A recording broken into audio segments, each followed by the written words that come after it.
அண்மை செய்தி. சென்னை அண்ணா அறிவாலயம் கலைஞர் அரங்கில் 3வது நாளாக திமுக வேட்பாளருக்கான நேர்காணல் நடைபெற்று வருகிறது. அண்மை செய்தியை பார்த்துக் கொண்டிருக்கிறோம். திமுக தலைவர் முதலமைச்சர் மு.க.ஸ்டாலின் தலைமையில் அண்ணா அறிவாலயத்தில் 3வது நாளாக திமுக வேட்பாளர்களுக்கான நேர்காணல் நடைபெற்று வருகிறது. கிருஷ்ணகிரி கிழக்கு, கிருஷ்ணகிரி மேற்கு, திருப்பூர் கிழக்கு, திருப்பூர் தெற்கு, திண்டுக்கல் கிழக்கு, திண்டுக்கல் மேற்கு மாவட்டங்களுக்கான நேர்காணல் நடைபெற்று வருகிறது. சட்டப்பேரவை தேர்தலில் திமுக சார்பில் போட்டியிட விருப்பமனு அளித்தவர்களிடம் நேர்காணல் நடத்தப்பட்டு வருகிறது. அண்மை செய்தியை பார்த்துக் கொண்டிருக்கிறோம். சென்னை அண்ணா அறிவாலயம் கலைஞர் அரங்கில் 3வது நாளாக திமுக வேட்பாளர்களுக்கான நேர்காணல் திமுக தலைவர் முதலமைச்சர் மு.க.ஸ்டாலின் தலைமையில் நடந்து வருகிறது. அண்மை செய்தியை பார்த்துக் கொண்டிருக்கிறோம்.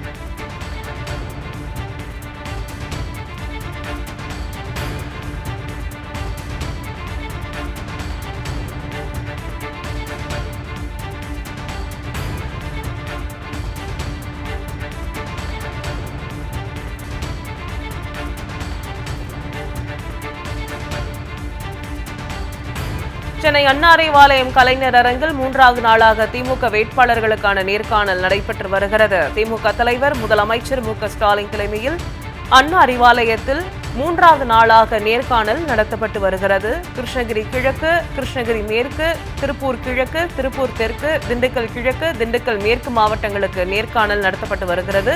சட்டப்பேரவை தேர்தலில் திமுக சார்பில் போட்டியிட விருப்பமனு அளித்தவர்களிடம் நேர்காணல் நடத்தப்பட்டு வருகிறது. அண்மை செய்தியை பார்த்துக் கொண்டிருக்கிறோம்.